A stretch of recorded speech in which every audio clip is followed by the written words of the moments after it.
Je n'aurais jamais imaginé que mon mariage finirait par une trahison.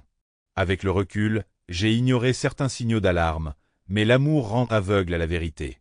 Pendant 15 ans, j'ai construit ma vie avec Vanessa, ma femme, ma compagne et celle que je croyais être mon âme sœur. Nous avions une belle maison, une entreprise prospère et ce que je croyais être une relation amoureuse. Mais lorsque le masque est tombé, j'ai découvert la profondeur de sa tromperie, et je n'étais pas prêt à céder sans me battre. Chapitre 1. La trahison. Tout a commencé par des petits détails, des dîners manqués, des absences inexpliquées et ce regard distant.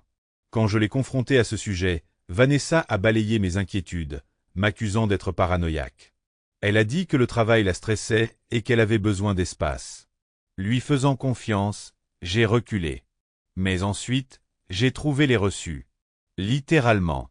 En nettoyant sa voiture un week-end, je suis tombé sur le reçu d'un collier coûteux que je ne l'avais jamais vu porter. C'était daté d'une semaine avant la Saint-Valentin, la même semaine où elle m'avait annoncé son voyage d'affaires à Chicago. J'en avais le cœur serré. Cette nuit-là, pendant qu'elle dormait, j'ai consulté notre compte de carte de crédit commun. Cette déclaration ressemblait à une lettre d'amour adressée à quelqu'un d'autre.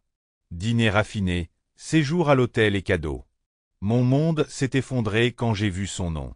Damien. Ce n'était pas un inconnu. C'était un de mes anciens employés. Je l'avais encadré, aidé à progresser et même recommandé pour son poste actuel. Il me devait sa réussite, et c'est ainsi qu'il me la rendait. Cette trahison m'a profondément blessé. Vanessa ne se contentait pas de tricher. Elle le faisait avec un homme en qui j'avais confiance. Chapitre 2. Dévoiler le plan. Je l'ai confrontée le lendemain. Elle a d'abord tout nié. Mais quand je lui ai montré les reçus, son visage est devenu blême. « Ce n'est pas ce que vous croyez », a-t-elle balbutié. Mais les mensonges ont éclaté quand j'ai révélé que j'avais engagé un détective privé. J'avais des photos, des vidéos et même des copies de textos entre elle et Damien. Elle ne pouvait plus le nier. Ce qu'elle ignorait, c'est que j'avais découvert bien plus que son infidélité. J'avais découvert leur plan. Damien et Vanessa complotaient pour tout me prendre, la maison, le commerce et mes économies. Ils voulaient me détruire, demander le divorce et me laisser sans rien pendant qu'ils commençaient une nouvelle vie ensemble. Mais ils m'ont sous-estimé. Chapitre 3. Tendre le piège au lieu de réagir avec colère, j'ai joué le rôle du mari au cœur brisé et crédule. Je me suis excusé auprès de Vanessa de ne pas avoir été à la hauteur et lui ai promis de travailler sur notre mariage. Elle a avalé tout ça, convaincue que j'étais trop naïf pour voir clair dans ses manipulations. Pendant ce temps, je travaillais en coulisses pour me protéger. J'ai d'abord contacté mon avocat, qui m'a aidé à restructurer la propriété de mon entreprise. J'ai transféré les actifs à une fiducie au nom de ma sœur, garantissant ainsi que Vanessa ne puisse pas y accéder. Ensuite, j'ai mis à jour le titre de propriété de la maison, profitant d'une faille juridique pour garantir ma propriété exclusive. Ensuite, j'ai rassemblé des preuves, largement suffisantes pour prouver son infidélité et son complot visant à m'escroquer. Damien n'était pas aussi discret qu'il le pensait.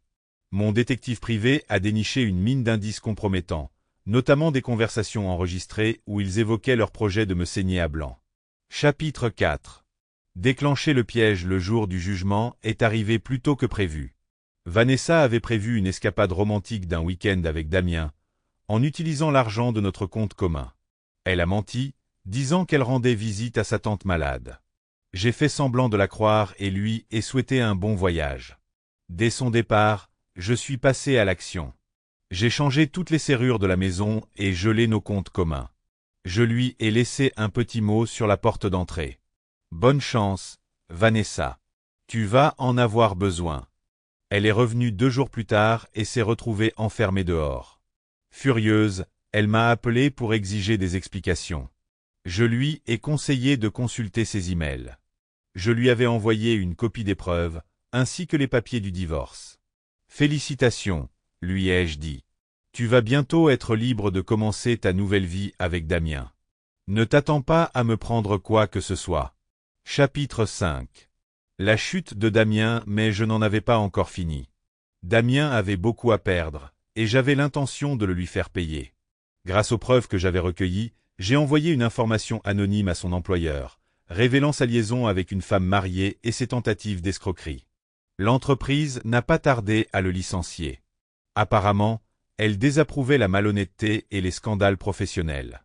Sans emploi ni revenu, Damien est rapidement devenu un fardeau pour Vanessa.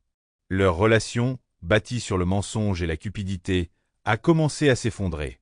Chapitre 6. Le drame judiciaire. Vanessa a tenté de me combattre au tribunal, mais son dossier a été effondré lorsque mon avocat a présenté les preuves. Le juge a examiné les SMS, les courriels et les relevés financiers et a statué en ma faveur. Vanessa s'est retrouvée sans rien. Plus de maison, plus d'entreprise et plus aucun accès à mes économies. Pour couronner le tout, le juge lui a ordonné de payer mes frais d'avocat. Elle a dû retourner vivre chez ses parents, tandis que je restais dans la maison que j'avais tant travaillé à construire. Chapitre 7. Aller de l'avant, la vengeance était douce, mais il ne s'agissait pas seulement de punir Vanessa et Damien. Il s'agissait de reprendre ma vie en main. J'ai rénové la maison, lui donnant un nouveau départ. Je me suis concentré sur mon entreprise, qui prospérait grâce à toute mon attention. Et pour la première fois depuis des années, je me suis senti libre. Vanessa a essayé de me contacter à plusieurs reprises, implorant son pardon et demandant une seconde chance. Je l'ai ignorée. Elle avait fait son choix, et maintenant elle devait en assumer les conséquences. Quant à Damien, j'ai entendu dire qu'il avait fini par déménager, ruiné et sans emploi. On dit que le karma frappe tout le monde, et dans ce cas précis, la justice a été rendue rapidement. Épilogue. Un nouveau départ, il m'a fallu du temps, mais j'ai finalement ouvert mon cœur à nouveau. J'ai rencontré quelqu'un qui m'appréciait pour ce que j'étais, pas pour ce que je pouvais apporter. Ensemble, nous avons bâti une vie fondée sur la confiance, le respect et l'amour mutuel. Avec le recul, la trahison de Vanessa a été la meilleure chose qui me soit arrivée. Elle m'a appris l'importance de m'estimer et de ne jamais me contenter de moins que ce que je mérite. Et même si le plan de Damien et d'elle a échoué lamentablement, mon succès a été la vengeance ultime. Au final, la justice n'a pas seulement été satisfaisante, elle a été transformatrice.